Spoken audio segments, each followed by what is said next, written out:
Yeah, I remember a while back when I couldn't seem to get the idea of buying a Suzuki out of my head. Oops.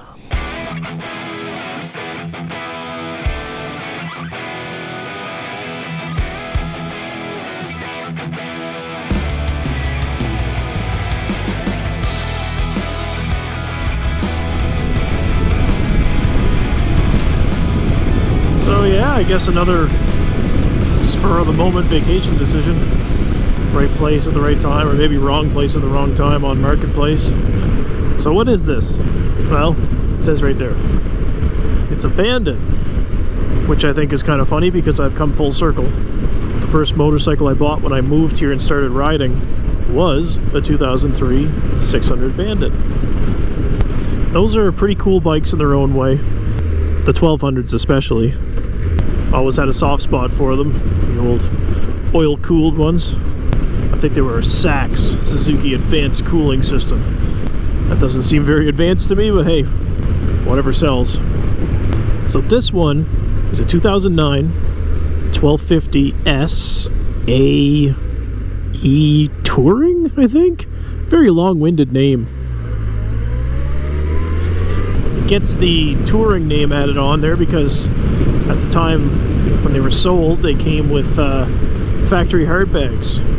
Basically Jivy or GV or however that brand name is pronounced. It's their bags, but they're labeled as Suzuki's. But yeah, so it has side bags, a top rear bag. None of them are on at the moment, but it came with them. So this is a 2009. We're looking at about 14 years old or so. Hasn't been on the road in about 3 seasons before I bought it. The guy I bought it from did like a lot of New Brunswickers do. He bought a side-by-side. He went in the woods one day and just never came back. Didn't feel the need to ride on the street anymore. Whether it be a dirt bike or a quad of some sort. It's a pretty familiar story for a lot of people. So yeah, I had a soft spot for the old oil boilers, but I didn't really know much about these.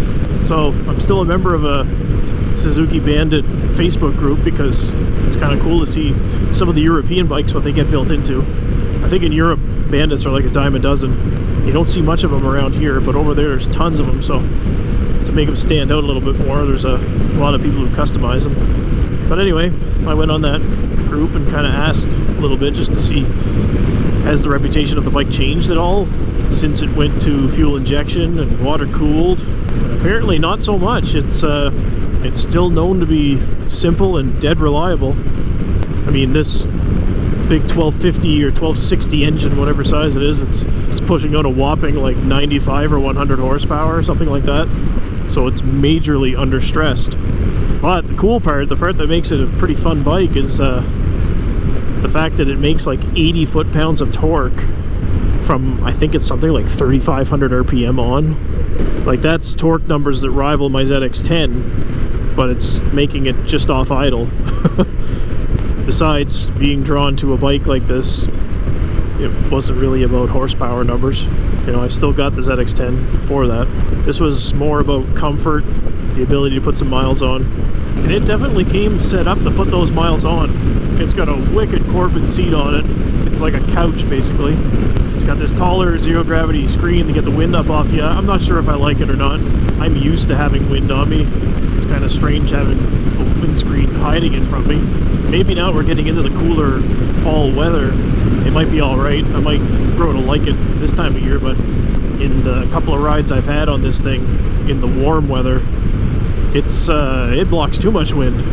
It gets kind of hot back here.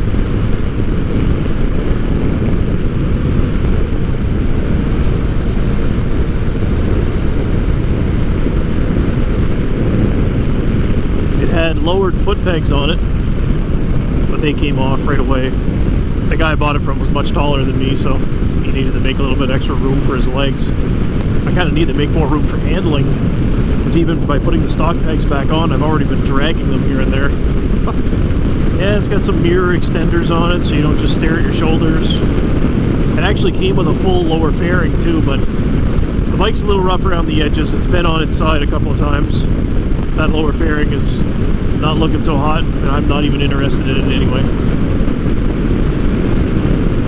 The luggage bags are a little scratched up. Probably gonna pick up some touch-up paint, clean them up a little bit. The overall look of the bike is good, but it doesn't really mean too much to me. That's not really what I was concerned with when I bought it. My main interest buying this bike was just to find out if I like it. Constantly thinking that I might like a bike like this, you know, like that Suzuki 1000 GT GSX that I've thought about 1,000 times. But I mean, that bike is $16,000–17,000 plus tax. That's a lot of money to spend to find out if you'll like something, right? This thing is quite literally about a fifth of that. Oh, and speaking of Suzuki's powertrains, you know, which Suzuki does very well with the powertrain, especially if we're talking these big bore, under-stressed engines. They're really known for longevity. And this thing is just turned 23,000 kilometers. So it's easily got hundreds of thousands of kilometers left in it with basic maintenance. So I thought I got a pretty good deal on it, really. It's going to need tires. The rear tire is just about done. The front has got a bit left in it, but they're both kind of squared up. There's not much good life left to them.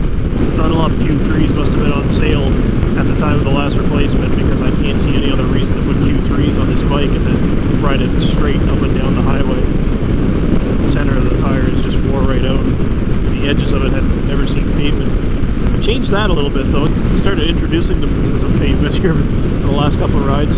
I probably got about 500 kilometers on this thing now. It's kind of fun. It doesn't handle like the 10 by any means, but it makes so much of its torque in a very wide area. Basically, downshifting isn't that important if you're just kind of playing around in back roads. There isn't really much reason to rev this bike right out.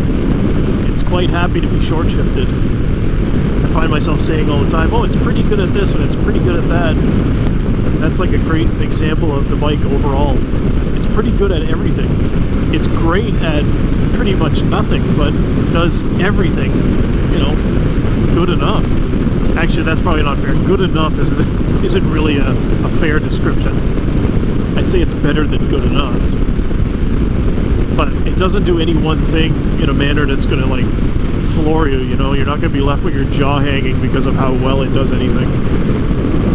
But to find a bike that ticks so many boxes, does so many things so well, for the price that you can get these for, I'm quite impressed so far. I think one of the funniest things so far with this bike, I was invited out on a ride with the Blues Brothers. Basically Jake with his ST1300 and a friend of his on an FJR 1300. They often go riding together, and both of their bikes are blue, so they've been calling themselves the Blues Brothers. So here I am on another blue bike with hard bags and joined in. I said, yeah, I was invited on a Blues Brothers ride. I mean, they don't invite just anyone. This bike's really opening doors. I'm still a total amateur at the sport touring though. We get where we're going, and as usual, Jake's got bottles of water in his bags, and, you know, extra clothing if he needs it, spare tools and all kinds of stuff like that. Mine's got like my hat in it. I haven't had time to get anything ready. No real game plan on what I should be keeping in them. Realistically, I should have things like, you know, a few spare tools and things like that. Just haven't had time to get any of that together. Eventually, I'll learn the ways. Another kind of cool aspect of this bike that helps it rack up miles pretty easy. It'll cruise at 100 kilometers an hour at like 3,500 RPM, 110 at like 39. I notice it has a speedo healer on it too, but I think the gearing on it is stock. It's just that the speedometer was known on these things to be quite inaccurate, so I think the speedo healer is just fixing that, just making the stock setup accurate. So far I've been pretty happy with the way everything works with it too. Didn't really notice anything that needed immediate attention before getting it out on the road again. Lube up a few things, put some air in the tires, that kind of stuff. One thing I read about from other owners was that there was a kind of a minor lean surge feeling at lower RPM at steady throttle. I can confirm that. I do feel a little bit of that. I'm guessing a little bit of fuel tuning would clean that up. It's probably Super Lee and the Meat Emissions. I mean, that's the whole point of having these Bandits go water cooled and fuel injected, right? It's basically the only way to do it is ditch the carbs, ditch the oil cooling, and then if you want to keep the same or similar performance, you've got to up the displacement. Well, the 600s became 650s, the 1200s became 1255s, or whatever this is. It's a 1250 something. I can see a little bit of fuel tuning helping to clean up the throttle response and get rid of that little surge, but I must say, if you can put up with it, man, it returns some really good gas mileage. Put a couple of tanks through it so far, and I'm pretty sure I'm getting something like 51 miles per gallon. Pretty crazy. That's got to be close to 10 mpg higher than I ever would have expected from it. First thing I'm going to have to do with it is shop for a rear tire. I'm trying to put that off as long as possible, though, because I just don't want to spend any more money on bikes right now. That's enough. Don't slip in the cow poop. Oof. A lot more dirt and crap in the roads right now. Just had another hurricane pass through here. A lot of rain washing junk out onto the roads. Got no concrete plan on where I'm going tonight, so why not cross the border for a minute? Head into Nova Scotia a little bit. Won't be very far or for very long. We'll break back into New Brunswick over by Elgin, I guess. Did I just say Elgin or Port Elgin? It's Port Elgin anyway. Tracy's out having a date night with our little girl. She's out meeting up with one of her friends and her little girl. I think they're out to Boston Pizza for supper. I think they're having a promotion where kids eat free this month, so perfect.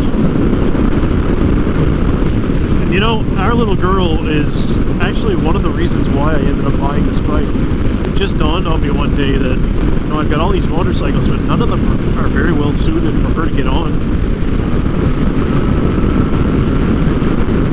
And you know, by next summer, she's going to be 4 years old. You know, we'll see when the time comes, we'll judge her maturity level and everything, but there's a good chance that by next summer, she may be able to come with me for a little ride here or there. That's right around the time that I started riding on motorcycles with my dad.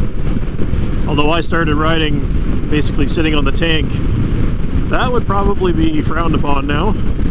So the plan is to have her on the back of something, probably with one of those harness things where there's like handles on the back of my jacket or something that she can hold on to.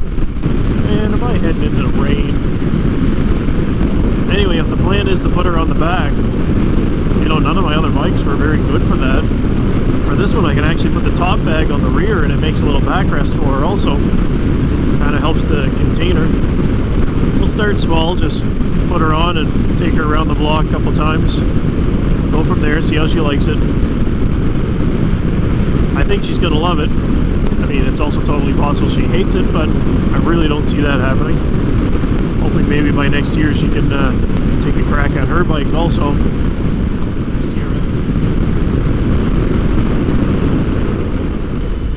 Back to New Brunswick.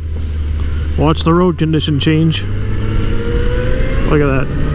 Just like magic.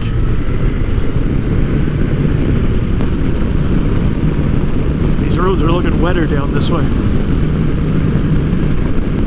Getting little sprinkles on my visor this whole time. Now on a bike like this, I'm supposed to have my hard bags just full of rain gear and all kinds of stuff. But again, I'm an amateur. I don't even have the bags with me.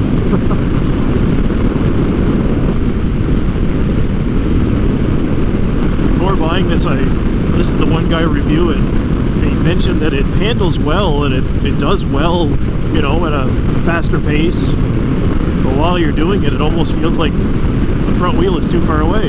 And I get that now. It really does feel like the bike is, I don't know, it doesn't feel like it's overly long, but it feels like you're sitting far back on it, even though you're really not. It takes some getting used to.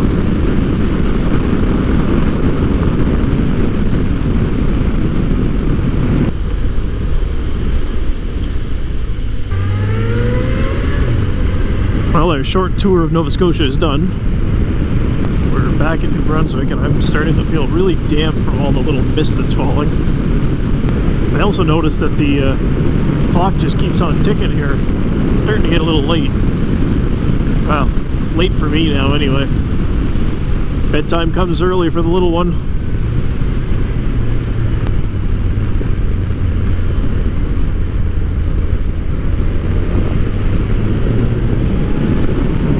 So I think we might jump on a little bit of highway here, just to make up a little bit of time heading home.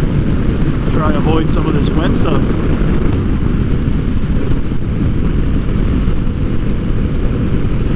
Ooh, it just keeps getting wetter.